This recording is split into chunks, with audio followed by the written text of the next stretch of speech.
बिस्मिल्लाहिर्रहमानिर्रहीम। असां अज ताकू सखेसूं मटरां वाले चावल, मटरां वाला पुलाव, क्योंकि सर्दियां आ गई ते मटर ही आ गए ने ते जड़ा है तां सर्दियां ज़्यादा मटरां वाले चावल जड़े ना बहु चस करेंदे न, बहु मज़ा आंदा है। ठीक है, ये असां डिश आउट कर गिदे न। देखो कितने खूबसूरत, कितने मज़ेदार लगदे खड़े ने। नाल असां दही दा रायता ही बनाए, नाल सावियां मर्चां ही असां घत्तियां ने ते बहु चस आ कि एह् है साडी फाइनल लुक। अस्सलाम वालेकुम, उम्मीद करदे आं तुसां ठीक होसो, खैर खैरियत ना होसो। ठीक है, असां ए अज घेन गिदे ने अद्धा किलो मटर हैं। ए है अदरक दा पेस्ट। ठीक है, सावियां मर्चां असां उन्हां को क्रश कर गिदे, अदरक को असां एक गरम मसाला मिक्स सारा तुसां गिनो, इलाची, वड्डी इलाची, पत्ता, ठीक है वाला, बादियान दा फुल, जीरा वाल, अदरक जड़ा इवें इवें तुसां कट गिनो। ठीक है, लंबा आलू बुखारा तुसा सट दे हो। ठीक है, ताकू भांदा है सट्टो, नहीं भांदा तुसा ना सट्टो। ठीक है, ये ताड़ी अपनी मिसाकू भांदा ई गाल तो सा सटेंदे खड़े से। ठीक है, टमाटर ही तुसा घिन्ने ने और वसल ही तुसा घिनो। ठीक है, वड्डे 2 वसल होवन। असा किलो चावल पकेंदे खड़े से ते उंदे च असा किलो मटर ही सटे ने। ठीक है, जाहिर है असा किलो घिनसू ता उंदे चो अद्धा किलो निकल सन ते अद्धा किलो दे करीब साढ़े चावल हैं। असा इंदे च सट गिदे आयल असा भा बाल गिदी अपनी पतीली उत्ता असा रख गिदी है।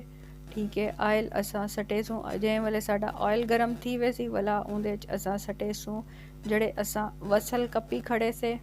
ठीक है, वसल असा इंदे च सट छोड़े ने। असा को ज़रा कलर भांदे डार्क ज़्यादा, जिमें ताकू ये प्याज़ां दा कलर ताकू हल्के कलर दे भांदे तुसा हल्के कलर दा रखो। तुसा ताकू जियो जिहा भांदे तुसा उनदे मुताबिक अपने प्याज को ब्राउन कर घिनो। ठीक है, साकू ज़रा ज़्यादा कलर दे पुलाव जड़ा है ता भांदे ठीक है ने। ब्राउन साडा प्याज ठीक है, उंदे च असां सट छोड़े अदरक लहसुन दा पेस्ट असा कट्ठा कीता, को क्रश कीता ही वाला, साबुत गरम मसाला, ए टमाटर 2 कटे हुए। ठीक है, ये असा सट गिने अच्छे तरीके नाल असा अपना मसाले को भोनी डेसूं जै वाले असा भोनी डे गिनसू खुशबू आसी साडा मसाला तैयार थी गया। एंड उत्ते असा आलू बुखारा सटेसूं चंगे तरीके दे नाल असा इकू भुन गिनसूं। तुसा अगर मेरी वीडियो को देखदे हो तो ज़रूर उंदे उत्ते कमेंट ही कीती करो, लाइक ही कीती करो, शेयर ही कीती करो बिया जड़ा है तां अपने फ्रेंड्स एंड फैमिली दे नाल ज़रूर शेयर कीती करो। ठीक है, असा क्योंकि बहु मेहनत दे नाल वीडियो बने आ के ताकू जड़ा ना मज़े दियां डिशां असा बना के सिखाऊं ते तुसा जड़ा ना खा के वल चस घिनो। ठीक है, हुण असा इंदे च सटेंदे खड़े से सावियां मर्चां को ही असा थोड़ा भुन घिनसूं ताकि इंदा जड़ा कच्चा पाने ओ दूर थी वंजे। ठीक है, वाला असा अपने जड़े तमाम मसाला स्पाइसी सेन उहा सटेसूं। असा रतियां मर्चां सटियां, नमक सटेसूं असा हसबे जायका वाला, इंदे च असा हल्दी सटेसूं। ठीक है, जितनी साकू ज़रूरत है अपने मसाले दे मुताबिक तुसा सटो। ए नहीं कि 1 चम्मच 2 चम्मच जितनी ताकू भांदी है ना मसाला तुसा इवें सटो अपनी मर्जी दे मुताबिक। ताकू घट भांदे घट सटो, दरे भांदे दरे सटो। ठीक है,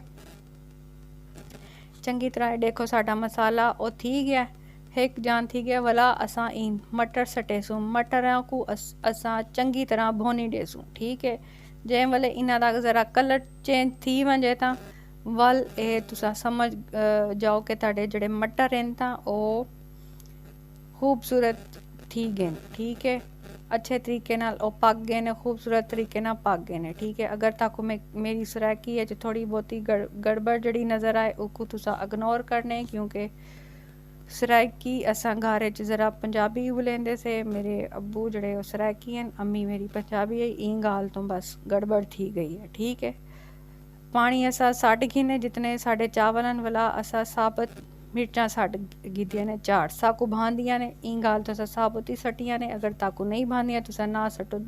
इवें कप के असा सटियां ने, साकू भांदियां ने, ई गाल तो असा सटियां, ताकू नहीं भांदियां तुसा ना सटो, ऑप्शन है। ठीक है, असा चावल अपने अद्धा घंटा भिगो के पहले रखे हैं, क्योंकि असा लाहौर चां ते चावल जड़े तां इत्थां पहले ज़रा भिगो के रखने पौंदे ने चावल, या जेह्ड़े क्वांटिटी दे तुसा चावल क्वालिटी ते घेन आंदे हो उंदे मुताबिक उतनी देर तुसा घुमसमा के रखो तां ठीक पकदे ने। पानी साडा ओह् थी गए, एह् देखो हुण खुश्क थी गए चावलां ते उत्ते हुण असां लैसूं दम। तकरीबन 20 मिनट असां जेह्ड़ा तां दम ला छोड़े इकू। एह् देखो साढ़े चावल थी गए ने तैयार, बहु मज़ेदार बहु चस आह्ले।